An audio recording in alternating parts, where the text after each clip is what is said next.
get started? I have to turn the button on for it to work, right? Well, good morning, everyone. Hopefully you enjoyed our breakfast. We appreciate you coming. You're welcome. My name's Wanda Wright, and I'm the director for the Office for Veteran and Military Academic Engagement. And that's acronym is OVMAE, just in case anybody need to know that. And so I thank you for attending today's event. And on behalf of our office, I'm honored to be here and be somewhat of an MC or facilitator. Before we begin, a little housekeeping.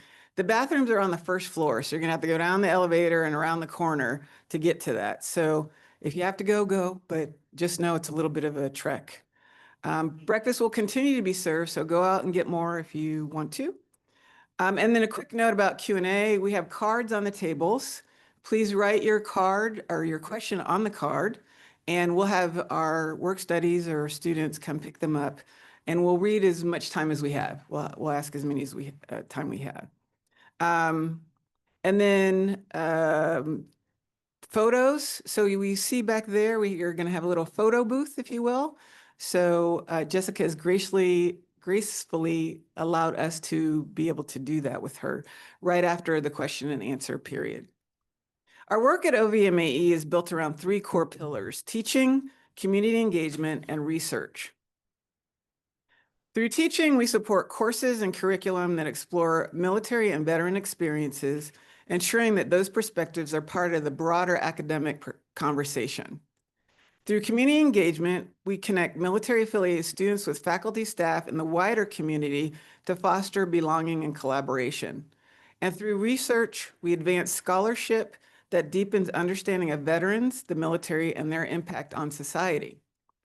Together, these pillars support our mission, which advances the academic and professional success of military-affiliated students through innovative research, career-connected learning, and community partnerships, while strengthening understanding, awareness, and dialogue across military, civilian, and academic communities. Our vision is a university where all military-affiliated students at Arizona State University are empowered to excel academically, thrive professionally, and lead impactful change in the communities, in our communities, and around the globe. In pursuit of this mission, OVMAE leads initiatives such as curriculum development, student programming, and public events that bring attention to veteran stories and experiences. We also partner with organizations across the state and nation to ensure our students are supported not just in the classroom, but in their personal and professional journeys. It is in that spirit that we are especially honored today to welcome Jessica Lynch, a former U.S. Army soldier whose story captured national attention during the Iraq War. After surviving capture and rescue in 2003, she has dedicated herself to education, public speaking, and advocacy, sharing her story of reliance, courage, and perseverance. Her journey reflects many of the values we seek to elevate here at OVMAE: the power of teaching through lived experience, the importance of community support, and the value of research and dialogue in understanding military service. Please join me in giving a warm welcome to Jessica Lynch.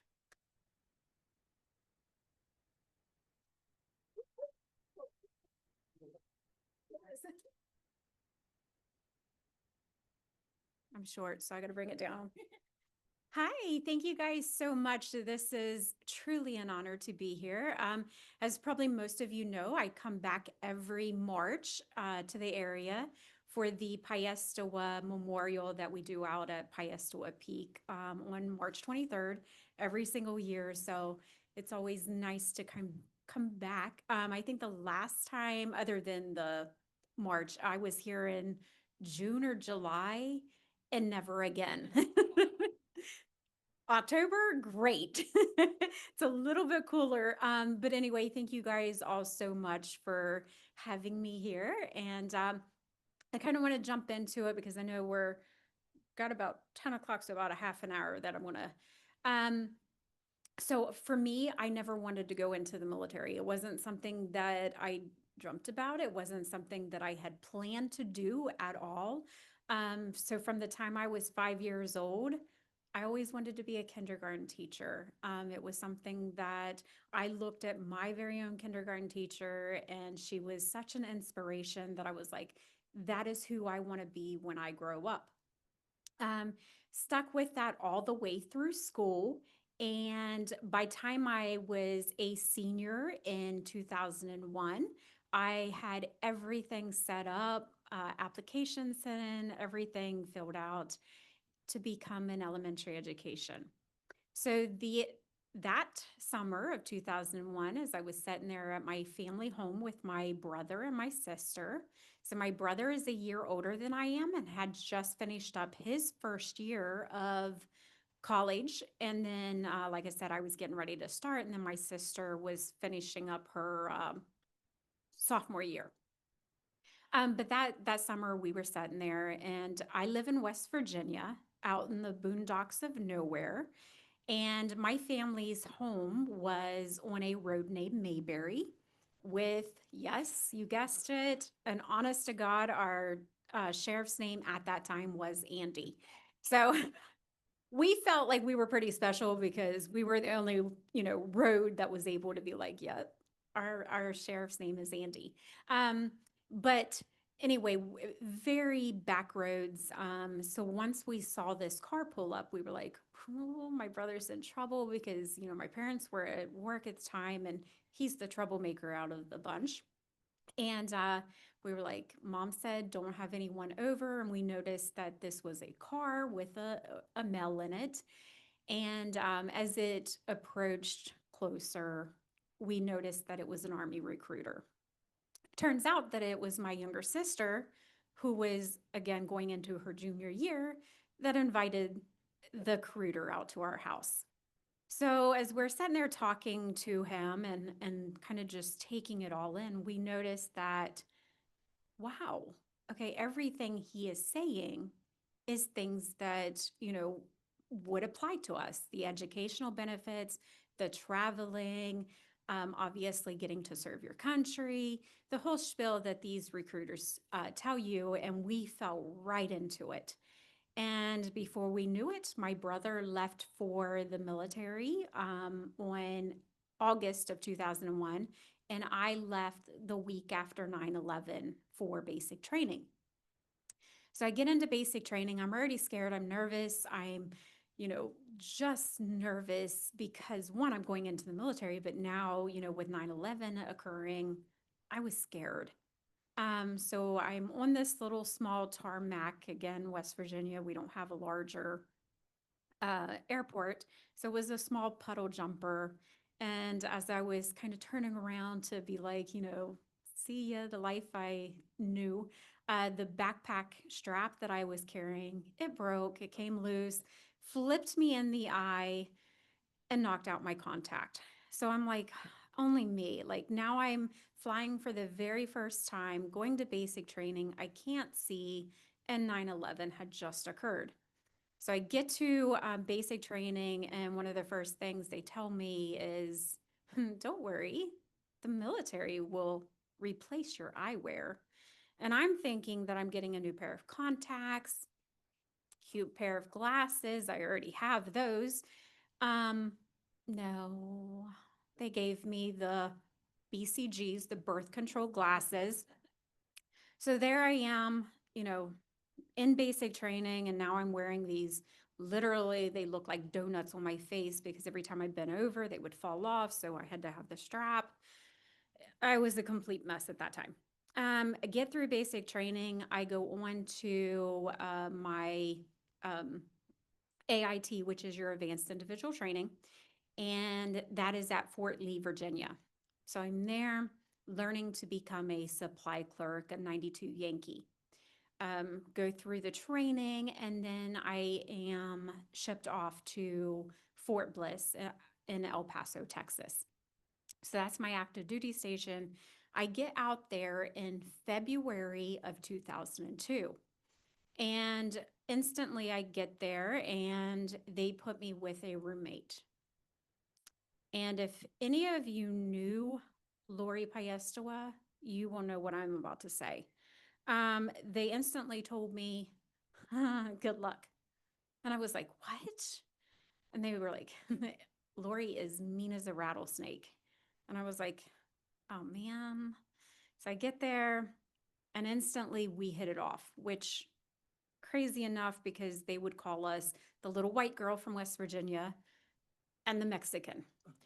So we're in Fort Bliss, and anytime we would go out to El Paso, they speak Spanish there. I don't know a lick of Spanish, so I would always look at Lori and be like, I don't know, order me some food, because otherwise I'm pointing at the menu. I just take my just give me something. Um, Lori and I, though, hit it off. Like we were best friends from the get-go. Wherever you would see one of us, you would see the other, and then we would just become that roomie. So if anyone asked us, hey, where's roomie? We knew exactly what they were talking about.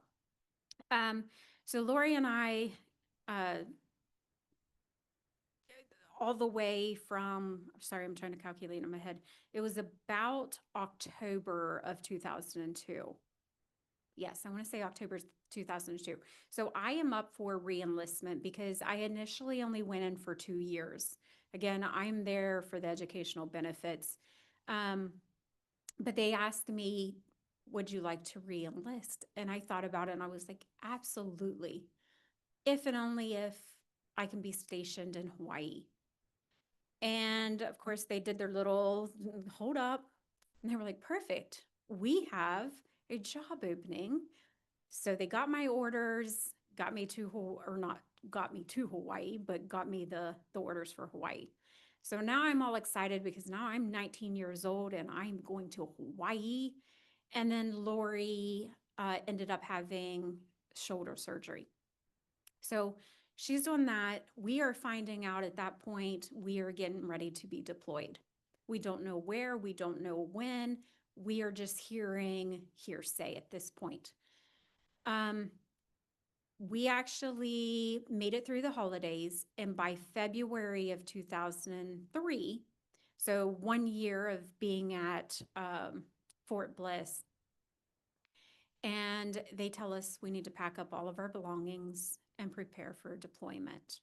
And that's exactly what we do. So we get there, put everything in storage, and we are in Kuwait by the mid-February of 2003. We are there just waiting and waiting, kind of preparing, making sure all of our vehicles are arriving because obviously they had to put them on trains and then ship them over by cargo. So we're just waiting for all of our equipment. By March 20th of 2003 is when President Bush officially declared war.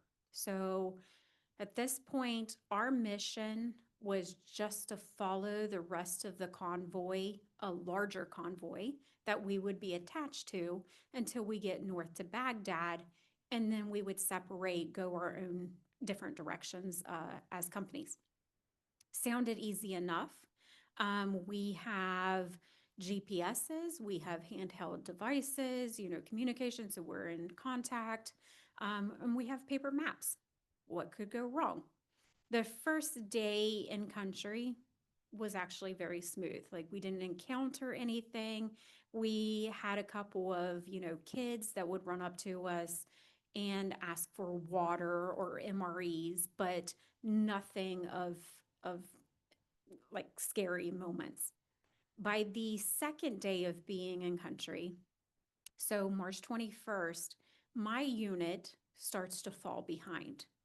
So at this point, my commander and first sergeant, which is now our acting second lieutenant, and our new first sergeant, who we don't know who he is. He was just given to us in Kuwait.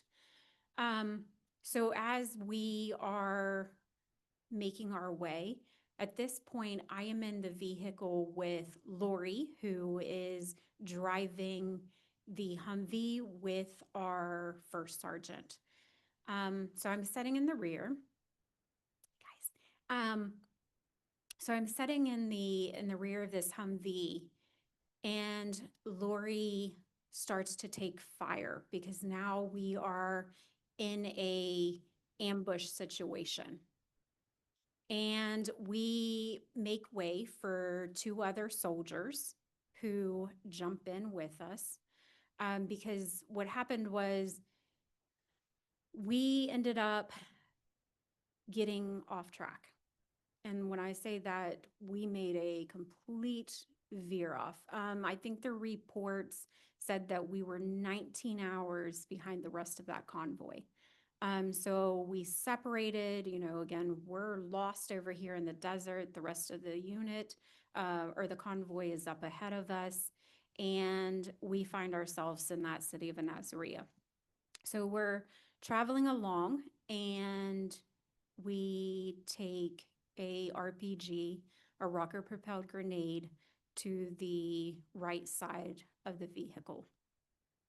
Lori loses control of the Humvee that we are in, and we end up slamming into the back of a disabled 18-wheeler trailer. On impact there, sadly, I was knocked unconscious at some point during this, so we're not exactly sure of what all occurred because I was the only survivor. Um, Unfortunately, the three men that were in the vehicle were all shot and killed. For Lori and I, we were taken to one of Saddam's palaces where we were stripped of all of our military gear, and then they proceeded to break my bones. Um, I was stripped of all of my, like I said, all my military gear, but then they snapped my right humerus. My back was broken at the fourth and fifth lumbar. My left femur was broken. There was a metal pipe that was laying near my gear that the government found afterwards. Um, there was a metal pipe that was consistent of them smashing my left tibia, and then my right foot was completely crushed.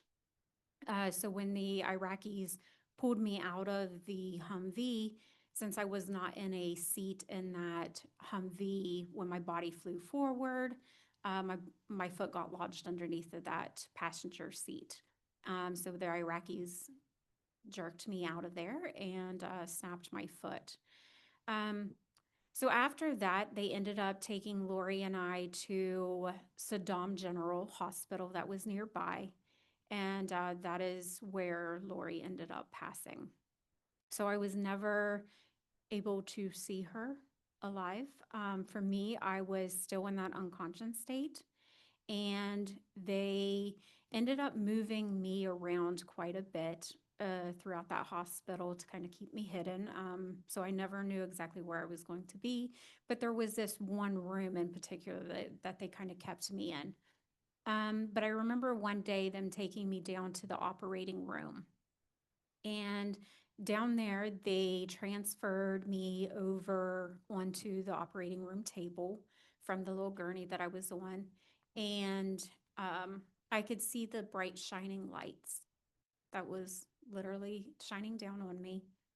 And the two Iraqis that were with me, they ended up bringing in a third Iraqi that could speak kind of broken English so that I could kind of understand bits and pieces of what he was saying and vice versa. But I remember him telling me that I needed to put the oxygen mask over my face and count. And at this point, I remember looking down at my broken body at that time and thinking, I'm not prepped for surgery. I don't even know what's happening or what's going on. Why am I even there? And the more questions, obviously, I asked them, I never got answers to. And they usually kept a very heavy wool blanket over top of me so that I could not move it. But that Iraqi that could speak the broken English told me that they needed to amputate my leg. So I started to cry and beg and plead with them to please stop. That whatever it was that was wrong, that they could return me to the Americans. and that they would fix me in that hopeful state, you know. Um, but for whatever reason, they did. They stopped what they were doing. They transferred me back over and carried me back upstairs. And from that point, again, they moved me around the hospital until one day they put me in an ambulance and told me that they were going to return me to an American checkpoint. Unfortunately, we never made it to an American checkpoint as we were fired upon, and they told us, the Americans, that they didn't feel safe going any further. So they turned around, but they took me to an abandoned building on the outskirts of town where the electricity had already been shut off, and it was completely deserted, isolated. There was nobody around. And I laid there as these two Iraqis that were constantly around me as they left. And I remember thinking to myself, okay, Jess, you have to be strong. You can do this. Like, you're the only one, because at this point, I didn't know who else was alive, who else might have been a POW. Maybe we were just separated. Again, I had absolutely no clue. So I'm alone in this building, and I thought, okay, I got two choices. I can scream and yell and make as much noise as I humanly possibly can, in hopes that there might just be some American force that may hear me. Or I could lay there in silence in fear that if I made any type of noise, that it would be the militiamen or the Fedayeen at that time that would hear me and come after me. And those were the hands that I knew that I did not want in. So for me, I chose to just lay there in silence and hope and pray that someday I would be found. I remember, kind of watching between this little crack of the sun going up and the sun going down. And again, just no noises, nothing occurring until eventually the two, what I call the good guys, two Iraqis came back. They got me, put me back in an ambulance, took me back to the hospital. And again, at this point, I remember being out in the open, like in a hallway. I just remember them kind of just constantly, moving me about. And on the night of April 1st, I heard noises that I knew were Americans, but to me, I thought that they were there to bomb the building, to take it over, because that's kind of what we did. We went in, we overtook these buildings, and it scared me because I could hear the Humvees, I could hear the tanks rolling through, I could hear the helicopters, I could hear the bombs going off as diversion tactics in the background. I could hear the gunshots of them shooting, the doors. Um, and then I could hear American voices. And at this point, even though I understood it, that was probably one of the scariest moments for me because I could hear them yelling, "Where is Private Lynch?"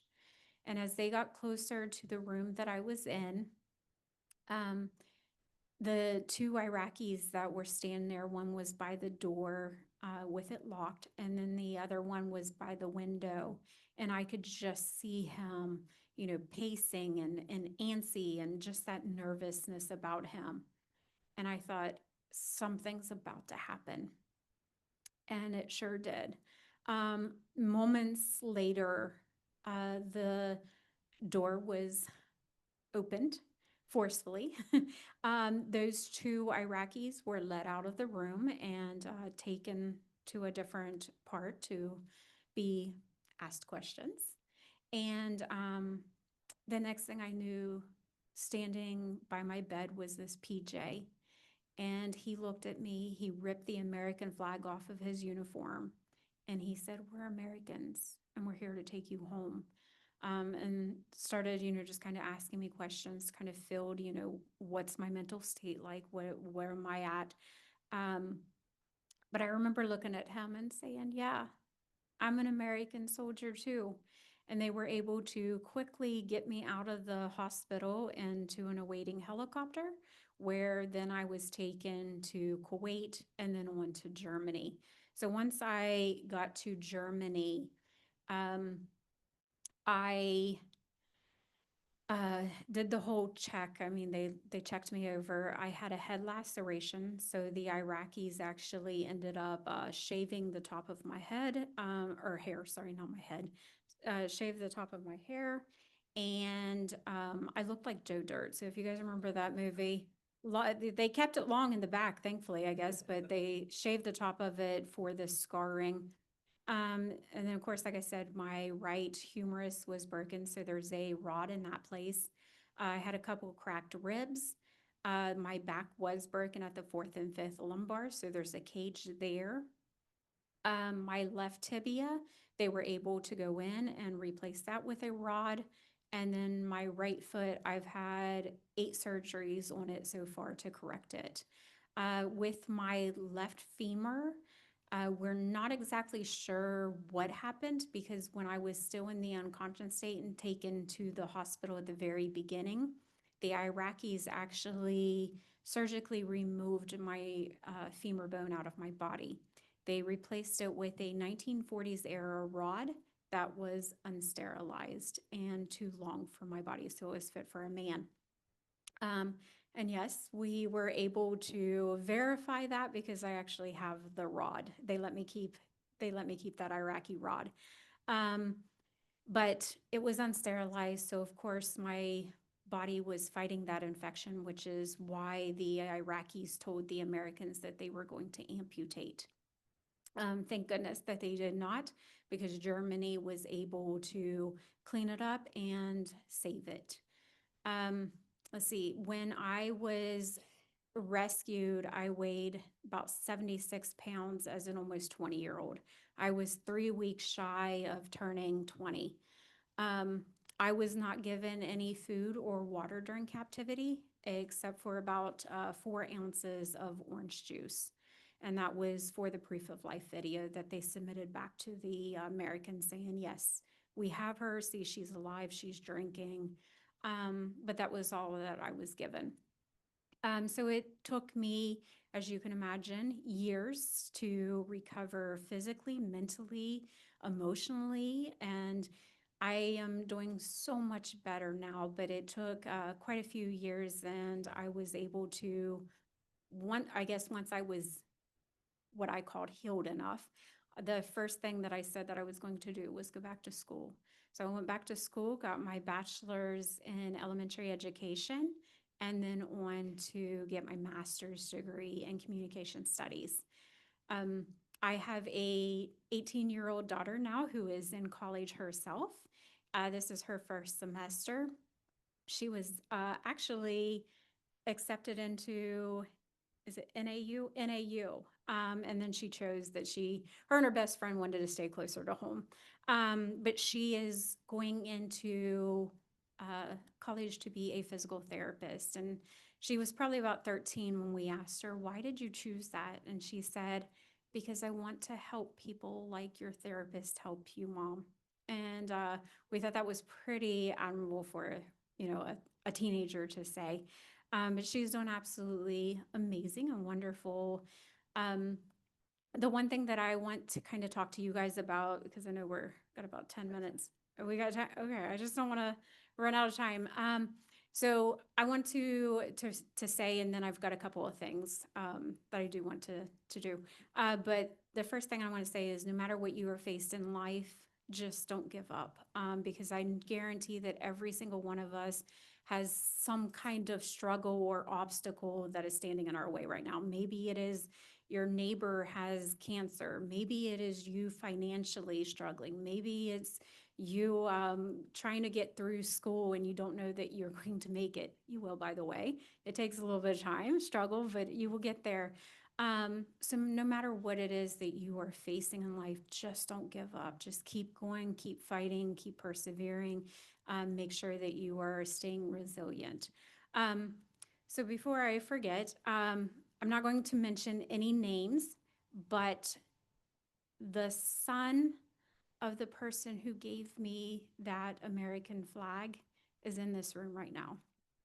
So can we just give him a hand of, I won't say who it is or call him out, but he knows who he is. I've met him, his family, and absolutely amazing, but he goes here to school. So thank you so much. You know who you are.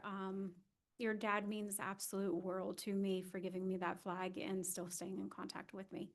And then my second thing is we have two special guests in this room, and that is Lori's parents, Percy and Brandon.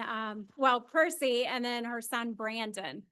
So, um, yes, I would definitely not be where I am at today without the support that definitely these two, but also kind of nationwide that have given not only me, but to all the other former POWs, which there are 5 other former POWs from my unit.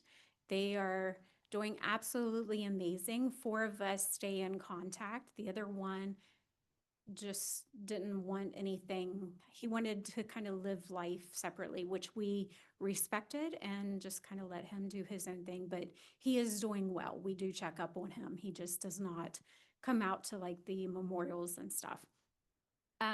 But thank you guys so much for all the love, the prayers, the support that you have given to, again, not only me, not only to the former POWs, but also to the families, the Gold Star families.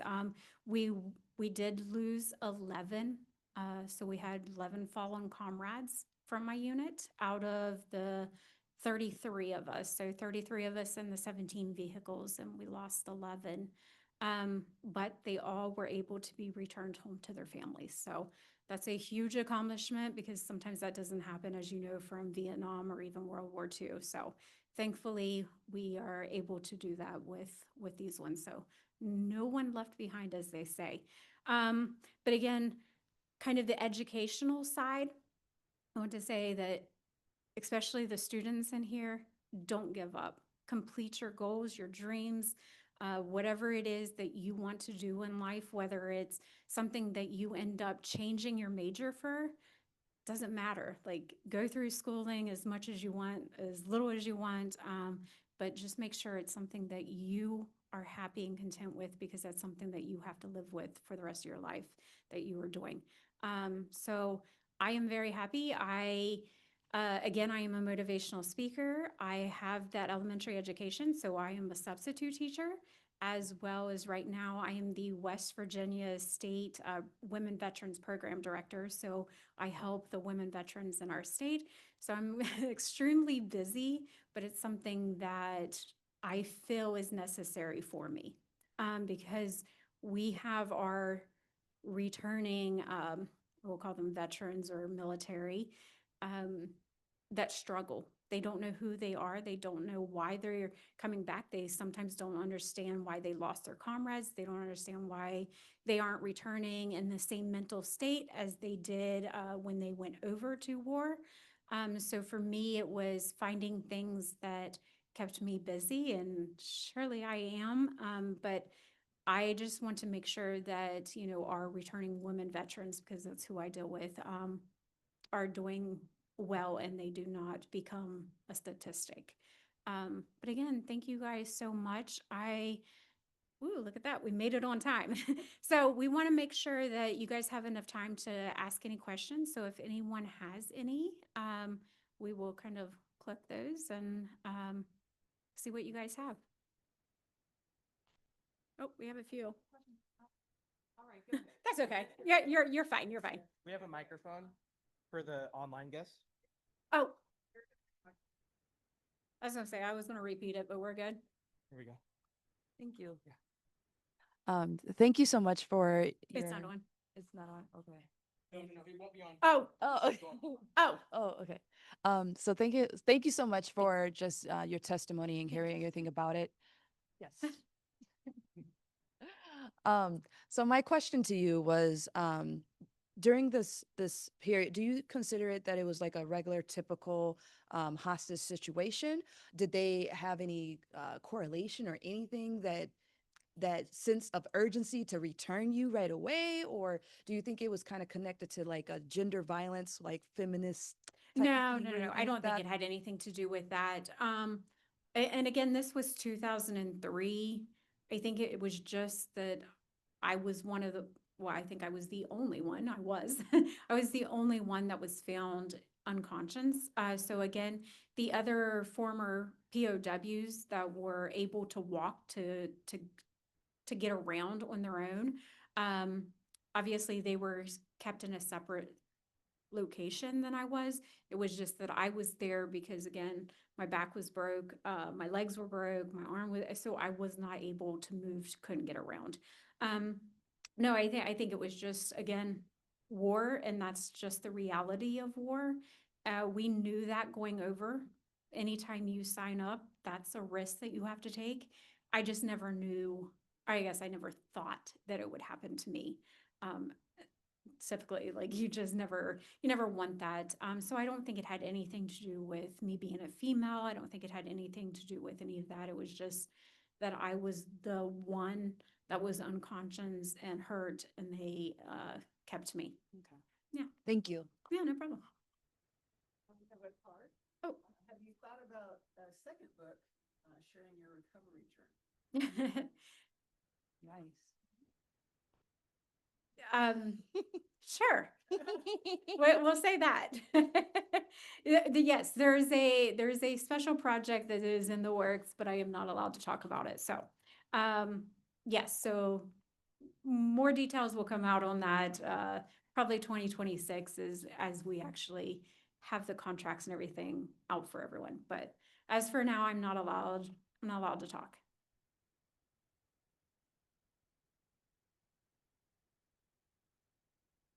Here you go. Have you been to Hawaii? Have you been to Hawaii? Did I get to go to Hawaii? Yes, I did. I did go back to Hawaii in 2005 on my own. So I took, I think two of my friends. One of them was a girl from our unit. So she was the one that got to stay with me in Germany, as well as in a little bit of time in Walter Reed before she had to return back. So in the military, anytime that kind of situation happens, they give you someone that you know personally from your unit that kind of tags along with you. So she stayed with me in Germany, as well as a little bit of time in Walter Reed as I recovered. So kind of as a thank you, I took her and then my best friend from back home to Hawaii. So yes, I did. Just I was hoping to have been stationed there. Next question. Was there a specific program, resource, or community that really impacted your recovery?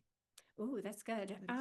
So for me, so I will say that I had to do the typical go through kind of psychology programs, different psychologists, picking my brain basically. None of that worked for me.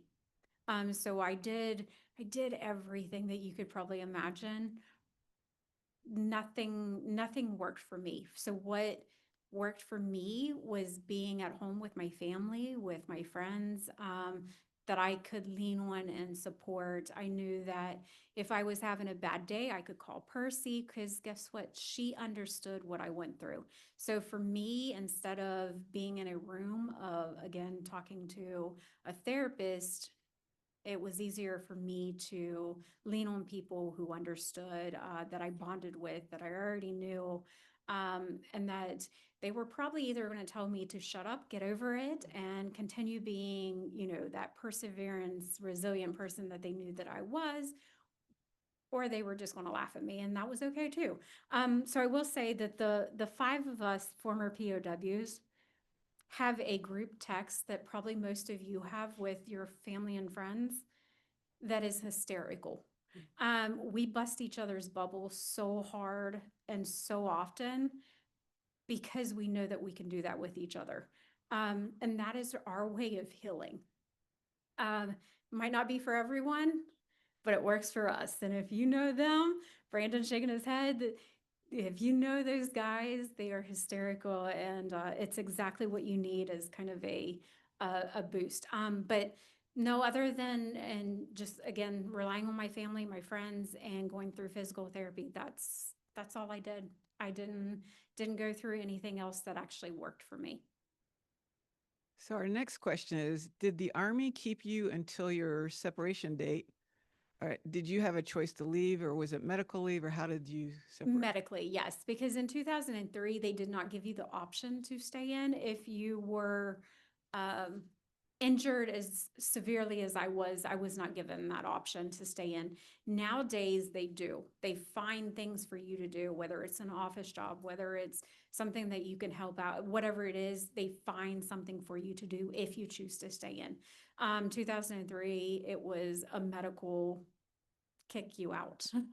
And I was okay with that at the time. Again, I was 19 years old and I didn't know what I was doing. I didn't know where I was at headspace, mentally, physically. I just was a complete lost person at that moment.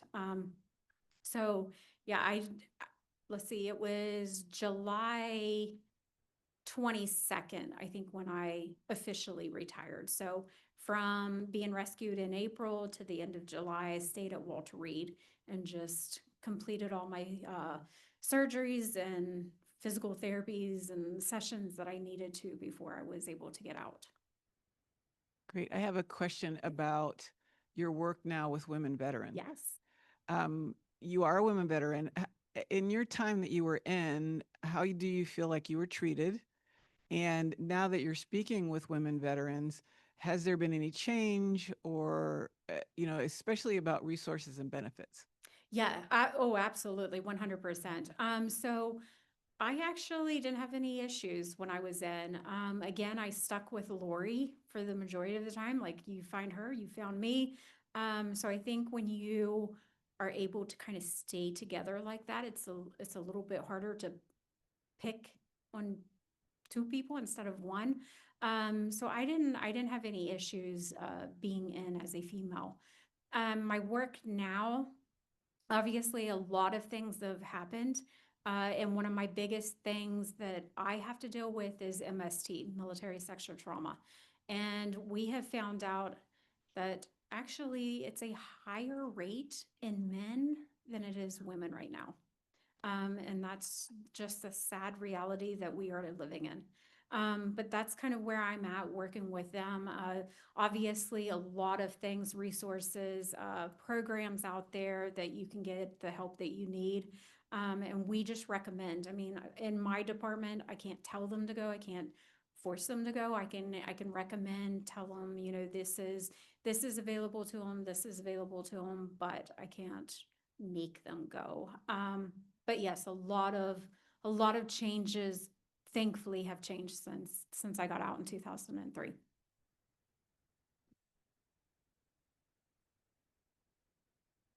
Any other questions?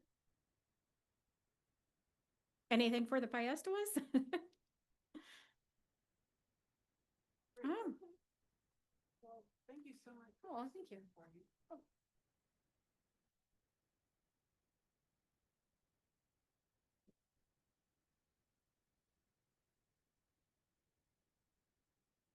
Jessica's the first in our speaker series for this year. And so just to tell you a little background of how it happened, the VA asked if she could come to speak to them this afternoon for one of their strategic planning meetings for their leadership. And I know the deputy director, and I was like, hey, can we have her too? We'll share. He's like, I think we could do that. And she made herself available for both of us. So give her a hand for that. Yeah.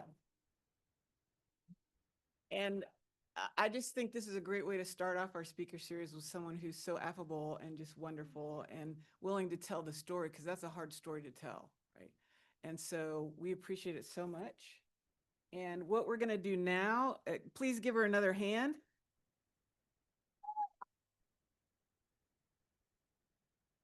Great story to share. And now what we'll do is, if anybody has books that they want to get signed, or if they want to take a photo with her, Jessica's going to go back to our little screen back there when she gets a moment, and she's willing to take photos with people. But let her catch up with her family first. And thank you again all for coming. And please make sure you eat more if you didn't eat enough There's still food. Thanks so much. Bye-bye.